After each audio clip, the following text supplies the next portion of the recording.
Okay, so thanks for the invitation. I'm really happy to be here. And thanks for staying to the last talk before the Spanish game I just heard. So it's really nice to be after Richard. It's quite hard, actually, not to think about your own personal experience after that, especially when you have kids in school. But let me introduce this talk, and it's a very different paper. It's a macro paper, and the way we might actually think of the relation between, we are in the same section, is that in macroeconomics there's been this recent trends for some years now of including heterogeneity, thinking about heterogeneity, and there are really two views. One is, more than two views, two benefits. One is that you can go from macro to micro, and the other that you can go from micro to macro. So Richard was going from macro to micro, looking at an aggregate shock and the effects that it has on inequality.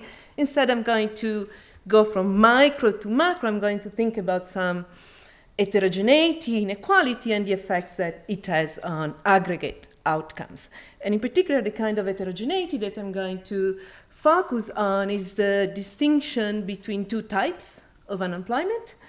One is the regular unemployment we are used to think of, and I'm going to call it jobless unemployment. So these are going to be people who are unemployed and do not have a job, and the other type of unemployment is going to be temporary layoff unemployment. So these are workers who instead do have a job, and because they've been temporarily laid off, and so they have the option to go back to their previous employer. They have the option to be recalled back. So, and I forgot to say, this is joint work with Mark Gertler and Christopher Ackfeld. And what we are going to do in this paper, let me just give you some more background. We're going to both measure and model the role of temporary layoff unemployment for the cyclical dynamics of total unemployment. And why we do that, of course, we're motivated by what has been happening, and especially in the US. This is going to be a paper about the US. And so at the onset of the Great Recession, essentially 15% of the employed workers, they have been moved from employment to temporary layoff unemployment. But given that the recent recession, the COVID recession, has very special features, we want to also look at earlier evidence. So we're going to look at some evidence in previous recessionary episodes.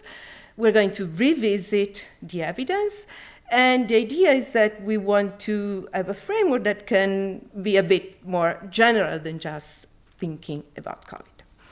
Okay, so we are going to document the contribution of temporary layoff, of separations into temporary layoff, of this flow, to unemployment dynamics starting 1978. So we go back to 1978. And what we are going to focus on is the contribution of what we call loss of recall. So what is loss of recall? So we think about workers who are on temporary layoff, and they are temporary layoff. That's how it's temporary layoff unemployment is measuring the data that we use, CPS data. They are on temporary layoff because they have some expectations to go back to their previous employer. But over time, their attachment to the previous employer might be lost. And in that case, those workers are going to move to the standard type of unemployment. And so we're going to call this flow loss of recall, and we're going to emphasize the role that it has on the cyclicality of unemployment. We're then going to develop a model. It's a general equilibrium model, macro model with search and matching frictions that deviates from the standard in the literature in several dimensions. In particular, we're going to have three states: employment, and our two unemployment state.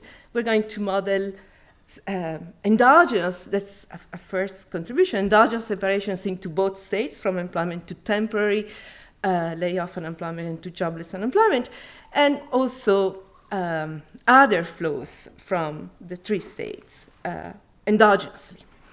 So as I already said, the model is going to have two types of unemployment, and this is really it's important language, and this language has been introduced by Hall and Kudliak in a paper now published.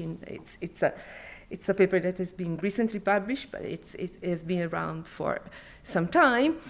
And so initially we were referring to these unemployment rates as temporary unemployment and permanent unemployment, and then we talked to them, and they were very convincing in that we should use their notation. There is no such a thing as a permanent unemployment, by the way. So jobless unemployment are going to be workers who do not have a job, and so they are searching for a new job. And temporary layoff unemployment is going to be constituted by workers who have an option to be recalled, and so they are waiting for recall. And as I said, one important flow that we are going to emphasize is the flow between temporary layoff and jobless unemployment, loss of recall. So then what we do, we take our model and we calibrate it to the dynamics of, to the pre-pandemic dynamics, because the pandemic was so special, of stock and flow. So we have data on stock and flows, and we show that the model does well in replicating the evidence that we develop. And finally, we are going to turn our attention to the COVID-19 labor market. So we adapt the model so that the model can also speak to this very special episode, and I'm going to tell you in which way. And then we evaluate one program, I'm going to tell you something in a second, which was a fiscal package, which was very prominent in the policy response in the US, and we used the model to evaluate its effect. So why we do this? For two reasons. The first, as I said, is that we would like to revisit the recessionary impact of temporary layoffs.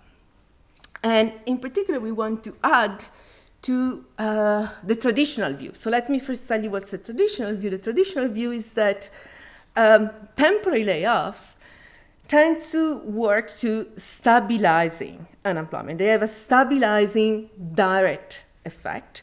And this is going to be due to the fact that these workers, because they tend to be recalled to their previous jobs, so they have relatively higher re-employment probabilities than the workers in jobless unemployment. And so temporary layoffs are going to be stabilizing relative to permanent layoffs. That's the traditional view. Now we revisit this view and we emphasize a different effect. It's going to be an indirect effect, and it's going to be destabilizing. And the idea is that this effect is due to loss of recall, because many of these workers who ex ante expect to go back to their job, eventually they lose their recall option, and so ex post, this temporary separation become permanent separation. But most importantly, this phenomenon, we're not the first to emphasize this phenomenon. In the 90s, Katz and Mayer already emphasized the possibility that over time, temporary layoff and unemployment workers would lose attachment. But what we emphasize is the cyclicality of that flow. So workers are going to lose their recall option, their attachment, at a rate that increases during recessions. We're also going to measure a new stock, which is going to be the stock that allows to to quantify the indirect effect, which is the stock of workers who are today in jobless unemployment, but they come from temporary layoffs. So workers for which their most recent exit from employment is through temporary layoffs. So we're going to call this the stock of jobless unemployment from temporary layoff unemployment. Second, why we do what we do in this paper, we do it because we want to understand the COVID-19 pandemic, and in particular, we want to understand both the dynamics of the pandemic, but at the same time, the effect of the fiscal response, the Paycheck Protection Program, which was a very large program. It was in size larger than the entire Recovery Act in the United States. So almost a 1 trillion fiscal intervention that gave forgivable loans to firms with the intention to prevent what we are calling loss of recalls, so to foster recalls of these workers on temporary layoff. So we use our structural model to understand, to quantify the effect of PPP, and we find that they've been large, 2 percentage points of lower unemployment in the short run, and persistent lower, of course, dying out, but also in the long run. And what we're going to argue is that the mechanism through which this program was successful in its initial intention was precisely to prevent loss of recall. So I'm going to show you some empirics and then very briefly sketch just one slide on the model, because the model is quite rich, so it's not worth it to go through the model today. Then I'm going to briefly tell you about the model evaluation, and then I will show you the results from the COVID-19 recession. Okay, so the one take in the literature has been that temporary layoff unemployment is not very important. The reason why it's not very important is that it is low. It's a small stock.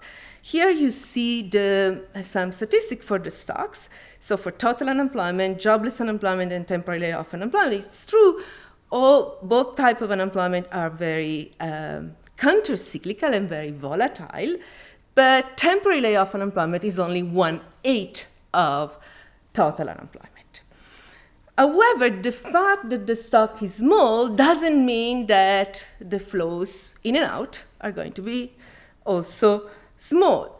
So so here you see the entire set that we estimate from the data of flow rates from each of the 3+1. We also look at inactivity states that we consider. And the first thing that I would like to emphasize, look at the first line, is that separations into temporary layoff unemployment actually account for 1/3 of total separation. So even that fact would justify, carefully looking at temporary layoff unemployment. This is data pre-pandemic. Now, the reason why the stock of unemployment, temporary layoff unemployment is small is that it is a relatively transient state. So if you look at the second row, you see that the reason why it is a transient state is that there is a high exit rate to two different states. On one hand, temporary layoff unemployed tend to, get re-employed at a relatively large rate. And on the other hand, they also exit temporary layoff unemployment because they lose their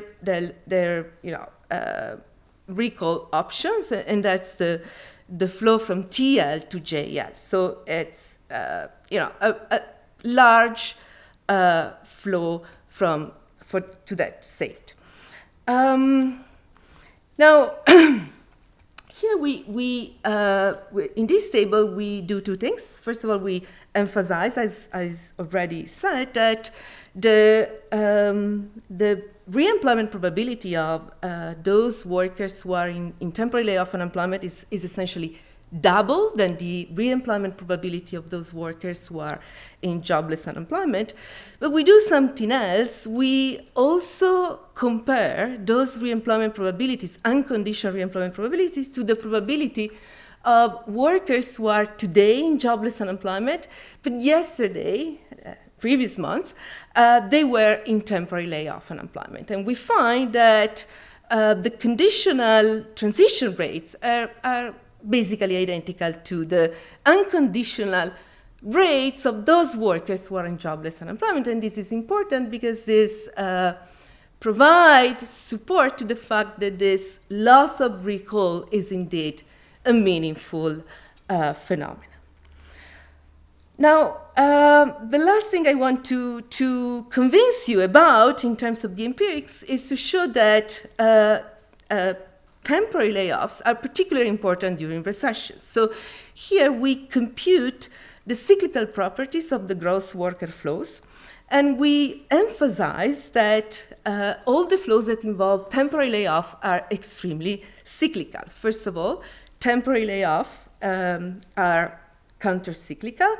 Second, the recall probability, so the probability of moving to employment for workers in temporary layoff, are strongly pro-cyclical. And finally, and this is one of our key results, the loss of recall probability is strongly counter-cyclical.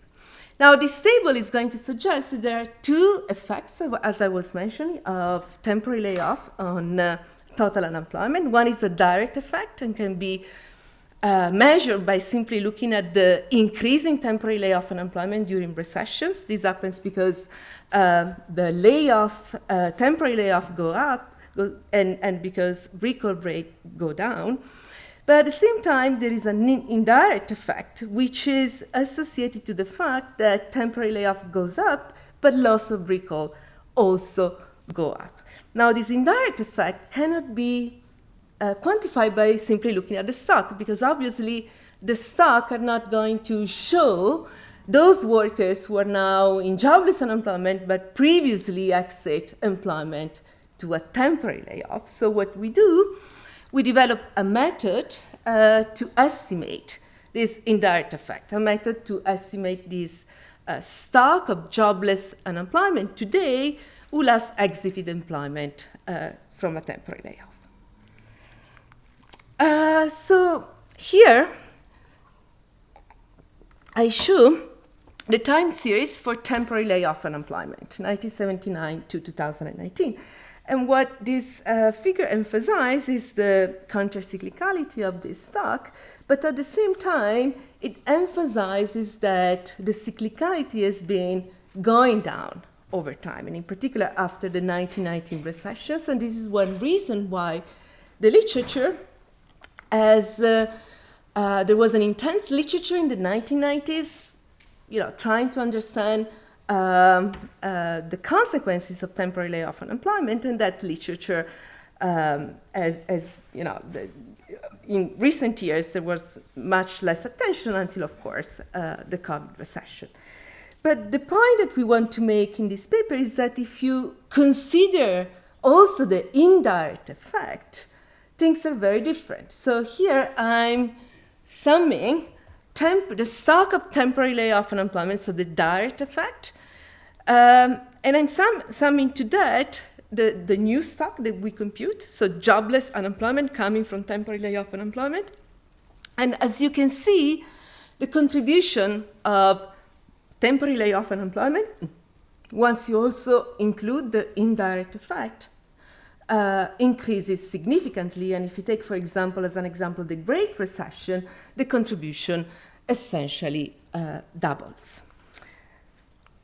Now, the model, and this picture is showing you adding the COVID years, COVID, all the increase in unemployment was temporary layoff unemployment, and the indirect effect was very small, and the reason was very small, we're going to argue, is PPP. Now, so we have a model with 3 states. It's an RBC type of model with search and matching friction, perfect consumption insurance, a la Mertens and Olfatto, and staggered wage bargaining, as in some previous work I have with Mark Gertler. But the key variations are that we are going to endogenize all the flows between the 3 states. So we're going to have job exit, so these are permanent separations, temporary layoffs, so temporary separations. We are going to have endogenous recalls and endogenous new hires. And we also model the flow from temporary layoff to jobless unemployment, and this is going to be driven by some exogenous rate, but also by job exit. The idea being that a permanent separation, so a destruction of a job or a destruction of a firm, and an endogenous separation is going to not only send to unemployment all the existing works, but also is going to, firms are going to have some stock of workers in temporary layoff, and the endogenous separation is going to sever the link, of course, between the workers on temporary layoff and the firms. So here are some details of the model. We have workers in unemployment who are jobless, and they search for work in a DMP-style matching market. If they're on temporary layoff, they just wait for recall or loss of recall. We model permanent temporary separation through IID shocks. So shocks at the firm level are going to generate closure of the firm, while shocks at the worker level, worker-specific IID shock, instead are going to drive temporary separation. And those firms who survive, they bring capital, hire from both type of unemployment, and then we also have wage stickiness. So we calibrate the model to match standard labor market stock and flows, but we also use our new facts, so facts about both the stocks and the flows between temporary layoff and the other states, facts about recalls and loss of recall. We have we need to estimate 18 parameters, and we use a combination of long-run moments and business cycle feature. And the only thing I want to say here is that the model does well. So the model can reproduce pre-pandemic business cycle facts relating to temporary layoff unemployment, jobless unemployment, and the flows associated to these states. So we then, with this model in our hand, we then think about the COVID recessions. And as I already mentioned, there are a couple of very distinct features of that recession. The first one is the very large increase in temporary layoff unemployment at the onset of the recession. And the second is the fiscal plan that was implemented at that time. So what we do, we modified the model and taking into account PPP, incorporating PPP, and then we use the model to ask what's the no PPP counterfactual. So let me tell you how we do that. So we are not writing, we're not modeling the spread of the virus as in many papers in the macro literature. So we're capturing the consequences, the economic consequences of the pandemic through 2 exogenous shocks, which we're going to estimate from the data.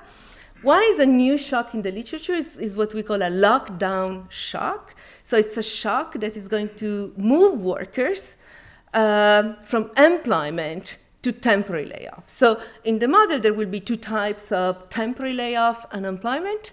workers, those who have been laid off by the firm through the kind of mechanism that we incorporate into our model, and that it's there also in normal business cycles. The other workers are these lockdown temporary layoff workers who have been sent to temporary layoff because of the pandemic. And then we also consider persistent shocks to effective TFP, which we interpret as reduction in the utilization of capital and labor, which reduce effective TFP. And this reduction in effective TFP is there to capture the consequence of social distancing, whether it is because of government restrictions or the voluntarily aversion to the virus. So we also had two parameters to the model to allow for some differential effect of workers in lockdown temporary layoff as opposed to workers who were sent to temporary layoff for different reasons. So we allow for a different recall cost of those workers and for different the exogenous component of the rate for loss of recall. The idea being that those workers who are on temporary layoff because of the lockdown might have a different attachment to the firm, and there might also be a different cost for the firm to recall those workers who are on temporary layoff for a very different reasons than the usual reason firms send workers to temporary layoffs. We add PPP. We follow the literature. We model PPP as a direct factor payment subsidy. We calibrate the size of the two waves of PPP to the empirical evidence, and then we estimate our shocks, the lockdown shocks and the TFP shock and the additional parameters to match the stocks and the flows from the three states during the pandemic recession. And also in this case, the model does well. I don't have the time to show you the mapping between the data and the model, but the model reproduces the dynamics of the temporary layoff unemployment, jobless unemployment, and the flows between the states. So finally, we have in our hands a model that can explain the data, and so we run a no PPP counterfactual, and we quantify the effects of this fiscal package, which, as I said already, was successful if the metric for success is taken to be employment gains, so employment gains of more than 2 percentage points in the first 6 months, and 1 percentage points, even 1 year after the program. The mechanism through which this happens is through preventing loss of recall.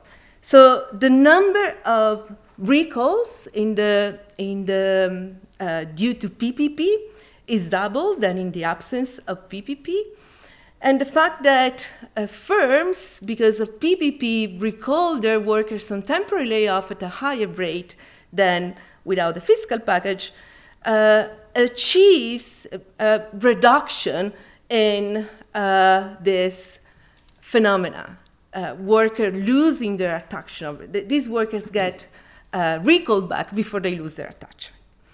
So let me conclude with this picture, which shows our counterfactual. So here you see the blue line is temporary layoff unemployment in the COVID recession. The orange line is temporary layoff unemployment, again in the data, plus jobless unemployment from temporary layoff unemployment. So essentially the direct effect plus the indirect effect of temporary layoff unemployment during the COVID recession. And the yellow line is our counterfactual, which shows that absent PPP, the indirect effect would have been significantly larger, and so this is the way in which PPP achieved employment gains. Let me stop here because I think I'm out of time. Thank you very much, Antonella. Thanks, Antonella, for this very, very interesting talk. I wanted to ask you about the applicability of your model to understand your retention schemes in Europe, because the design was a bit different, right? In the US, the government made a loan to the firm, and then conditional on recalling the workers, the loan was forgiven, right? And then the loan became, the financial assistance became a fiscal transfer. Whereas in Europe, basically, it's a fiscal transfer from the very beginning, right? There's a payment directly to the worker, which conditional on recalling the worker, the firm does not have to, conditional on not recalling the worker, then the firm has to actually pay that help, right? So the design is a bit different, but do you think your model could shed light on the effectiveness of job rotation schemes in Europe, how results would change, or how similar they would be to what you find in the US case? Thanks.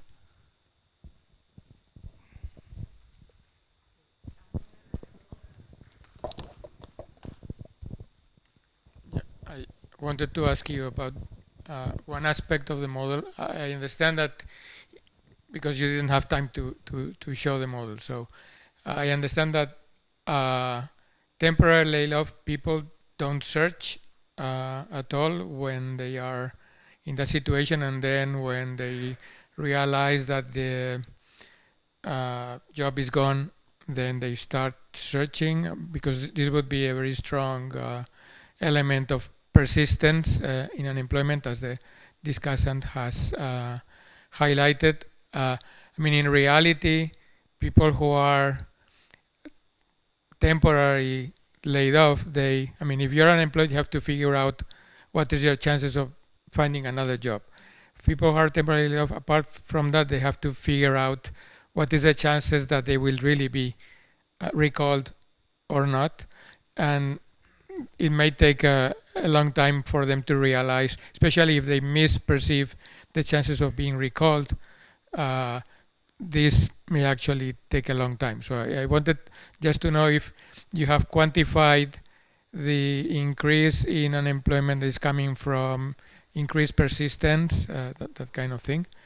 And the second point is whether, by having these laid off people, the firm sort of has more bargaining power, because it's saving on having to search for workers they don't know about, because they have these people who are there, who they can bring back, and whether this could have an effect on the wages that are actually bargaining, the wages that they have for the existing workers at any point in time, because they have this, lower cost of recalling the ones that they have laid off.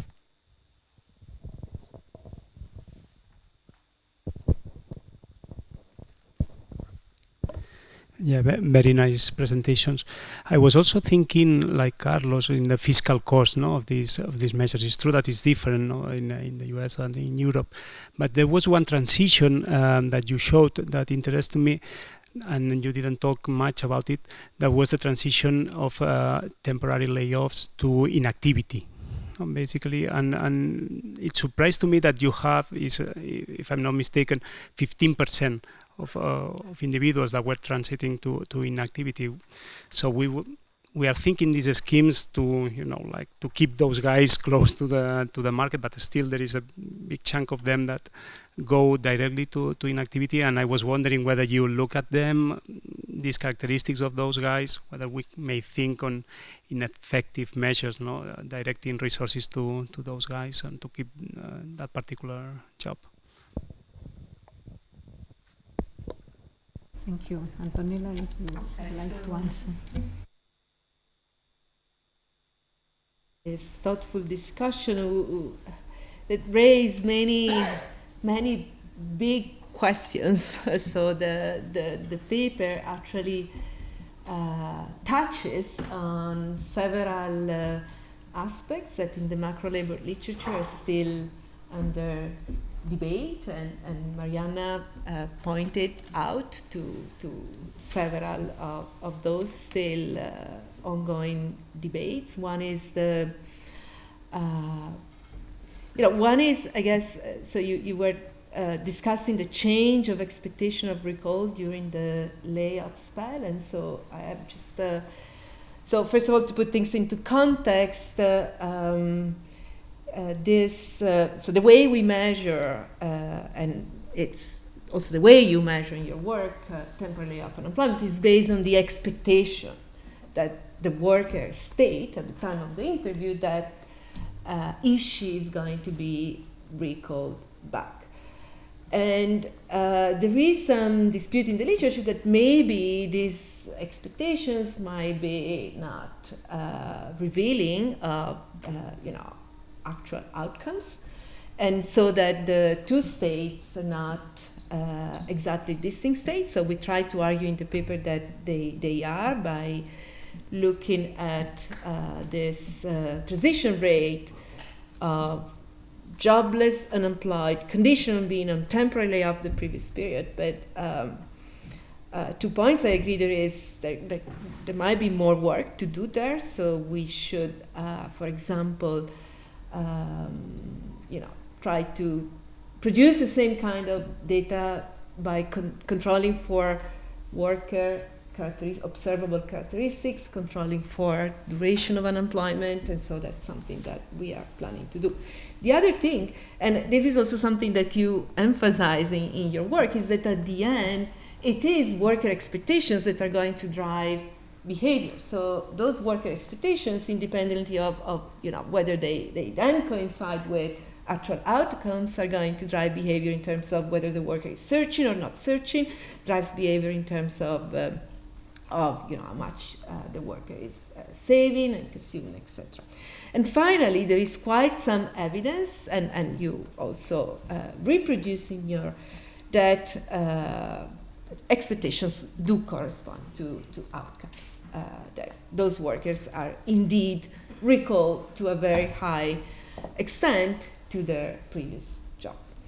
The fact that might be a bit, that's something we want to dig into and understand also by looking at who are those workers who are put on temporary layoff by observable, etc. It might be a bit, I agree, more difficult to get the intuition of why a worker is initially permanently separated and then he learn over time that it has an option to be recalled. But you can think that there might be a situation in which this happens because he got more information, he observed what happened to previous co-workers, he got in contact with the firm realized that the shock had a different nature, and some of it is going to be measurement error. Now, regarding, so you didn't talk about the heterogeneity and non-Markov nature, but I already said something we should condition, definitely look at, whether our Markov transition metrics, what kind of history dependence is behind that. Let me not go into the cyclicality of the price of labor. One thing I wanted to you showed these interesting results that you were expecting, that once you account for the temporary layoff, so you have this nice evidence that the rate at which unemployed worker recovered in many past recession is the same. And then so you expected it also once you only focus on the jobless unemployment, the same would have been true in the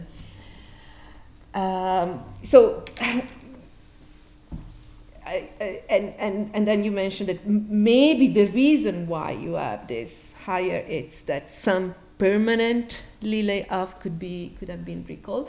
I just want to raise measurement issues aspect on that. So measuring these states during the COVID recession, and I don't want to keep you, so I'll try to conclude, is very hard. There's been, we do. So maybe what I would like to see also is if you, for example, do the kind of adjustment that we do to take into account the fact that there were these unusual employment to inactivity flows. What if you put them in jobless unemployment, which is an approach that has been taken in the literature. And then wage rigidity on the layoff margin, there is some evidence that in big episodes, firms implement pay cut. And actually we initially were, looking at that evidence. Then, these pay cuts are not so important for our quantitative analysis, so that's why we didn't emphasize. Now, thank you for your questions. Job retention scheme in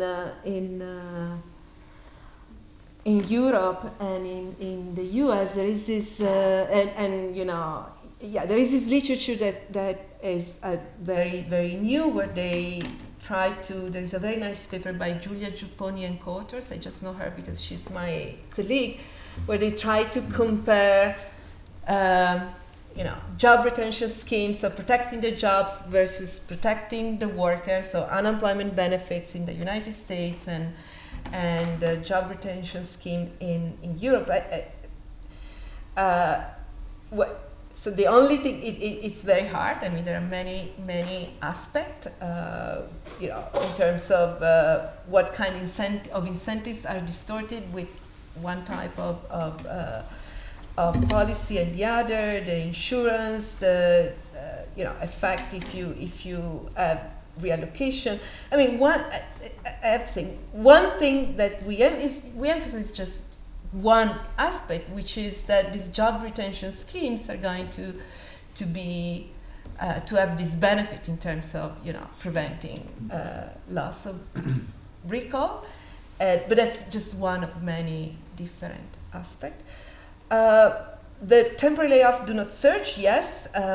In the model, they do not search. In the data, they do. You can measure it in the data. They do little. So it's a simplification. We assume they don't search. Initially we were assuming that they were also searching and also finding jobs through the regular vacancy posting, and it didn't matter quantitatively. So we sort of took a shortcut because to try to simplify the model.